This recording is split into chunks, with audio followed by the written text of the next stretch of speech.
So we all know Joel Embiid was blatantly snubbed yesterday. Even Daryl Morey took some time to comment on the matter. But will Embiid come out in the Sixers' biggest game of the year tomorrow and make a statement against Jokic? We'll break all that down here on Philly Take with RB. Perfect.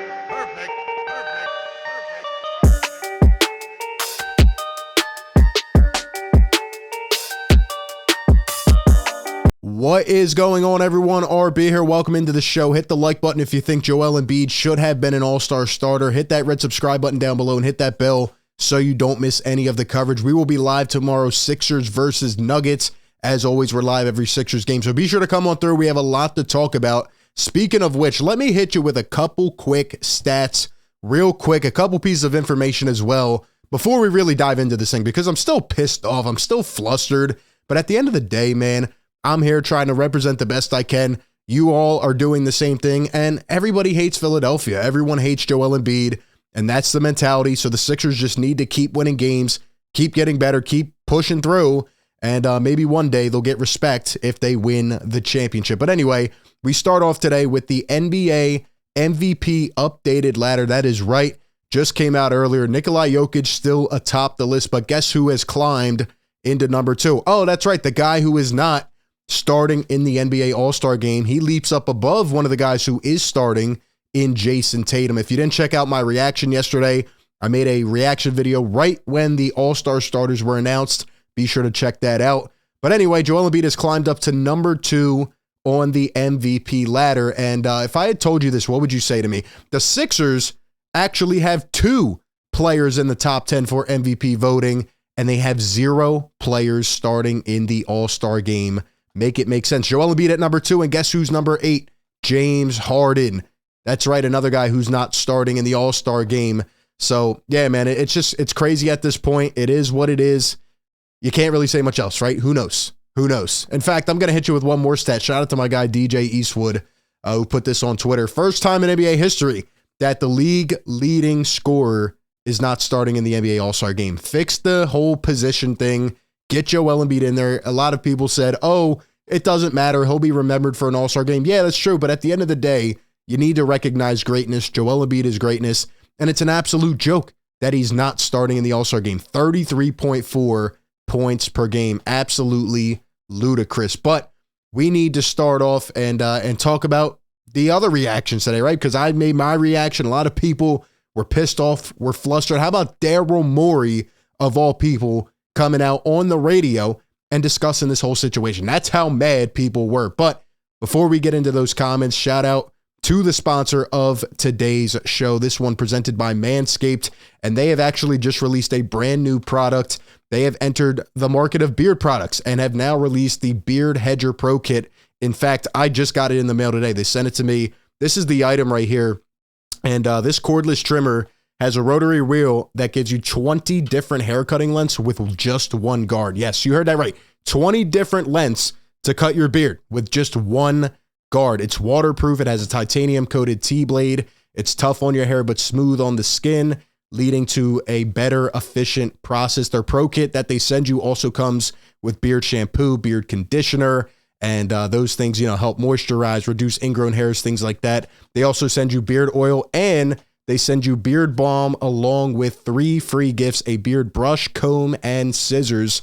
So really just a whole deluxe package, and this thing will, be a game changer on the market. Like I said, it's very sturdy, very durable, very nice product in my opinion. And like I said, I just got it, and they're going quick. So definitely check that out. Click the link down below in the description or pinned in the comments. Use promo code PhillyTake, get 20% off and free shipping at manscaped.com. Okay, let's talk about what Daryl Morey said on the radio, because, just like the trade deadline last year, it's not like Daryl Morey, just picks these days randomly. He was pissed off and he said, okay, let me go on and talk and defend my players. And I always like someone in the organization, whether it's a GM, coach, whatever, who is defending their player when deservedly so. And here's what he said, quote, Joel Embiid completely hosed once again. Like I said yesterday, the All-Star starter, the MVP, should have won one of the last 2, not both, but at least one. And he's been snubbed for the first team All-NBA. It's just ridiculous at this point. Daryl Morey goes on to say, quote, I'm glad Joel Embiid came out again after the last game. I know not everyone likes it, but I love Joel Embiid.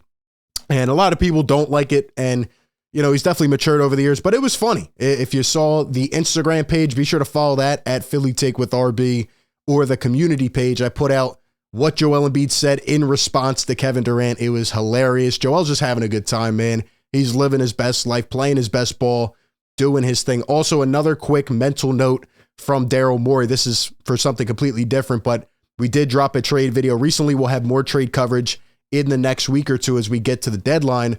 But Daryl Morey says, quote, "If you overlap the players that would play in our rotation for the playoffs and the group of players that are available, it is a very small amount of players." What essentially that means is the Sixers' playoff rotation is almost locked in.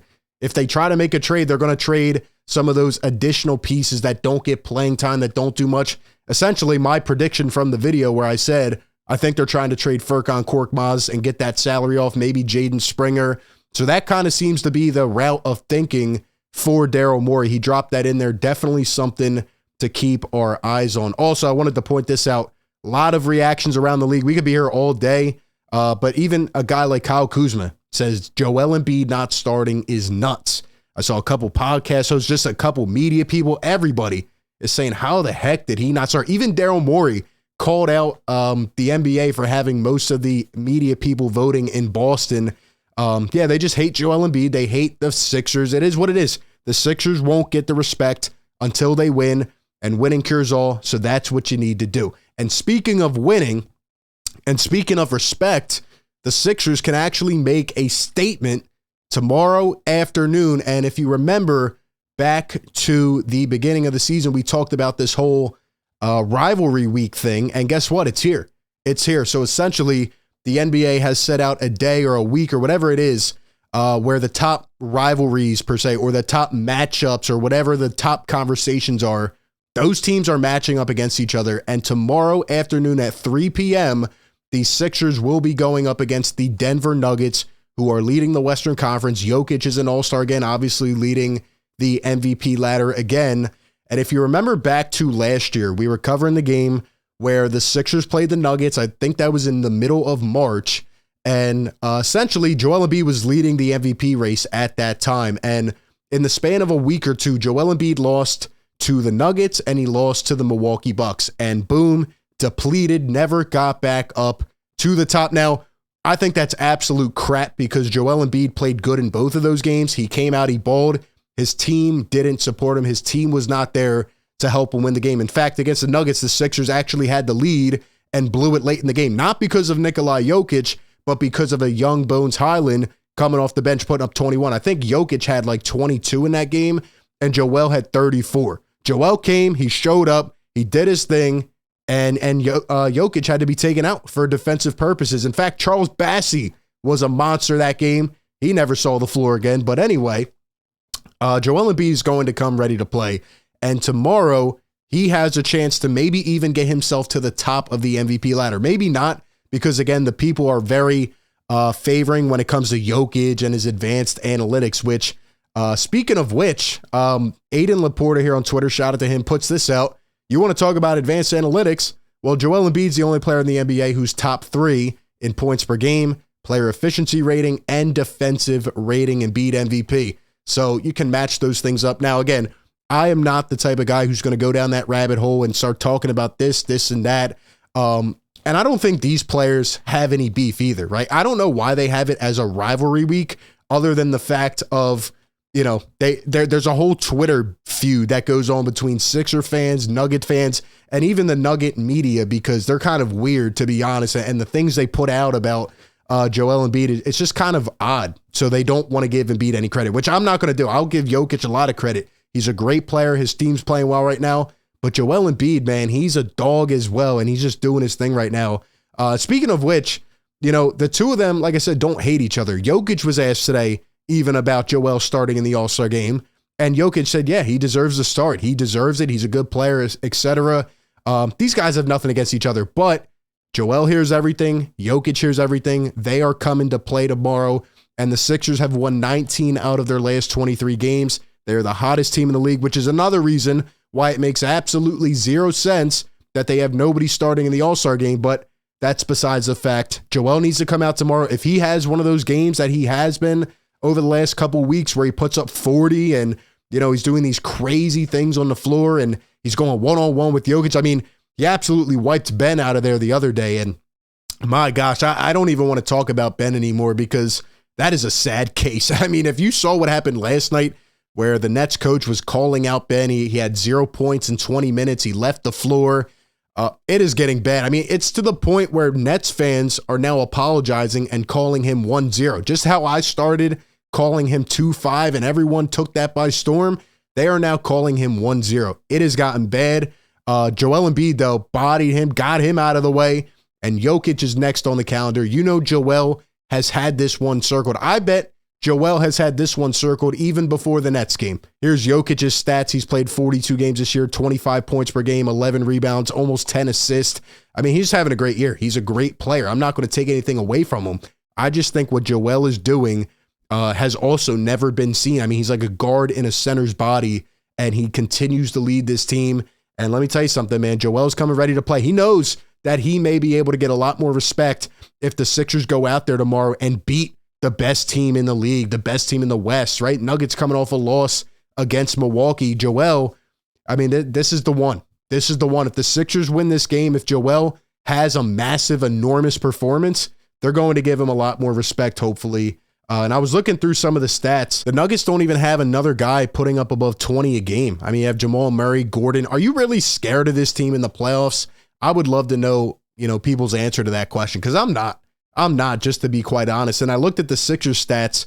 Obviously, Harden above 20 points a game, Maxey above 20 points a game, Toby at 16. I would much rather prefer this roster over what the Nuggets are working with. Yes, they've had a great year, but maybe they'll come back down to earth eventually. Who knows? At the end of the day, though, James Harden probably feels disrespected too. I mean, he's leading the league in assists with 11.1. The next highest 10.2 by Tyrese Halliburton. So these guys are probably going to use that fuel to come out ready and hungry tomorrow, but they can't get embarrassed. The Sixers need to come out, put together their best game of the year, just as they have been, stay on this ride, and go out there and dominate tomorrow. It is going to be a great day of basketball. Appreciate everybody for tuning in. Be sure to like, comment, subscribe, and like always, I will catch you all on the next one. Peace.